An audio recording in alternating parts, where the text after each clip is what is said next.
Hello everyone, we are here to cover Bitlocker and Bitlocker to go. This is the conversation of encrypting your drive, whether it's the fixed data drive, which is the hard drive inside of your tower or laptop, or if we're going to be talking Bitlocker to go, which is going to be using USB flash drives and removable storage.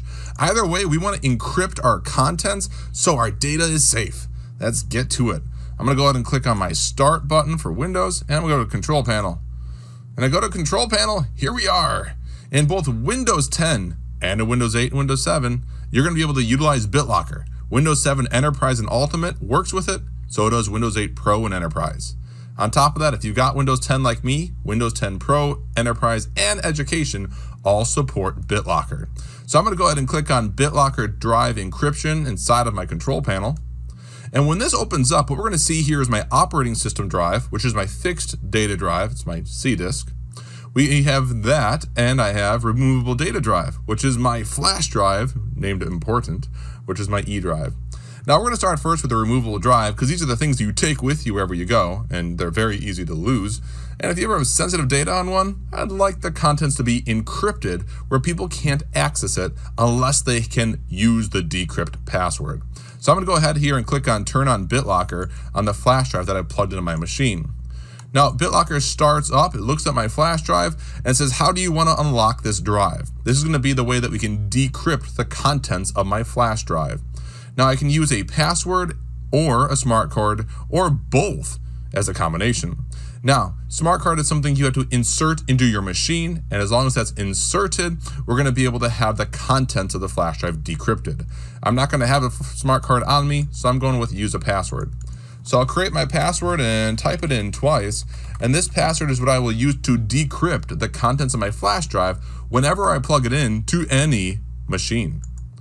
With that being done, we get a little, hey, make sure you have a recovery key. If you do lose that password or you lose your smart card, if we had selected that, the recovery key can be used to access our drive. I'd be very wary of saving it to a file on my machine. We could always save it to our cloud account, but I prefer to print it. And after I print it, I'm going to put it in a safe in my office. We can go ahead and click Next, and now we get a confusing question. Do you want to encrypt the used disk space, or do you want to encrypt the entire flash drive? If you've ever deleted confidential or personal information from your flash drive, you want to encrypt the entire drive. Because if you're only encrypting the used disk space, you're only encrypting the current files on the drive. But if you've ever deleted files, that space that can be literally pulled out of the drive and reconstructed of your deleted files with analysis tools is not going to be encrypted. So we're going to encrypt the entire drive, which includes any empty space and used space. And that empty space might not really be empty. There could be deleted files there. So I'm going to encrypt the entire drive. Now, if I'm going to use this flash drive on different computer systems, including different Windows operating systems, I want to make sure I use compatible mode. If you're only going to be using this flash drive on the latest Windows 10 systems, as you move around your flash drive, you can click and be very comfy with the new encryption mode. But the issue is, if you try to use this flash drive with this newer encryption mode, which is Windows 10 later versions, it might not be compatible with other operating systems that you're trying to open up your flash drive on. So I'm going to choose compatible mode because this is a USB flash drive and I will be moving and plugging it into different computers. With that selected, it says you will be able to unlock this drive using the password you created. We're about to encrypt it, and I'm going to click Start Encrypting. This is a small flash drive. The encryption process can go pretty quickly.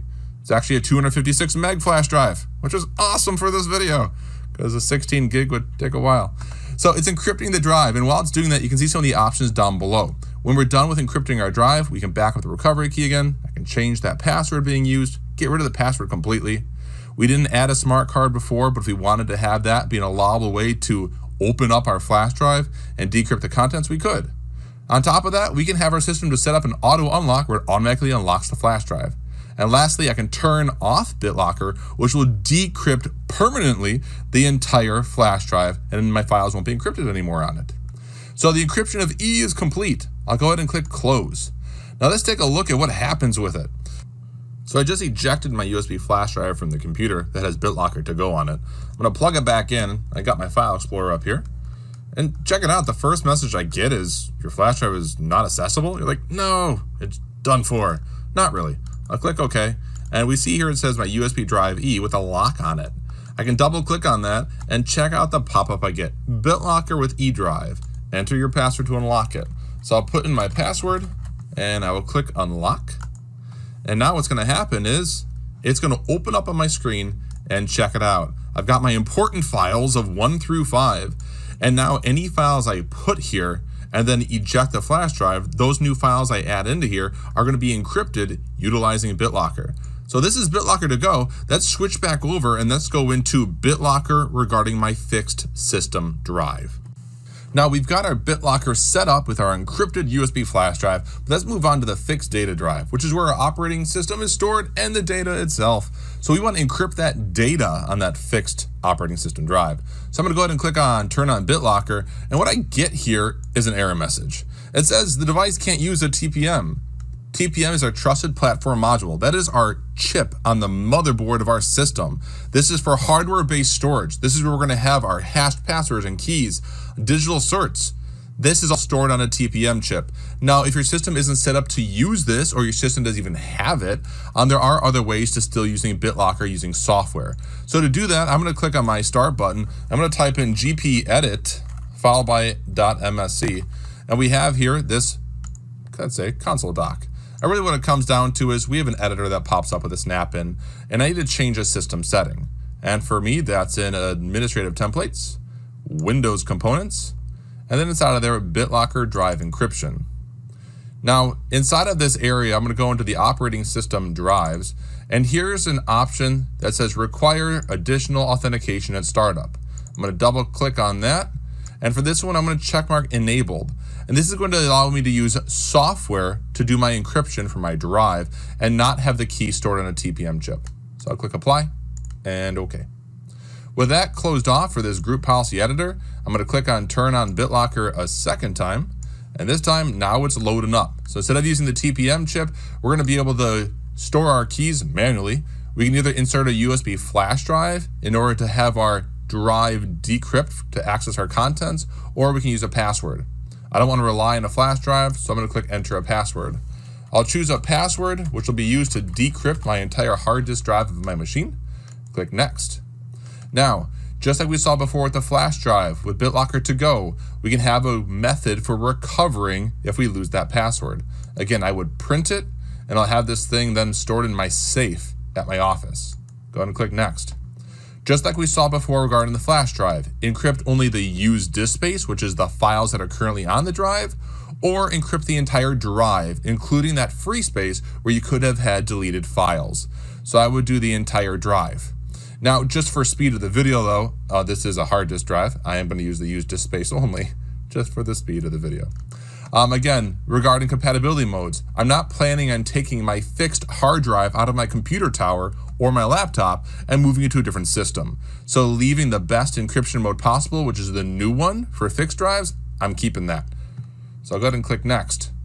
And now we can have a system checkmark checked off.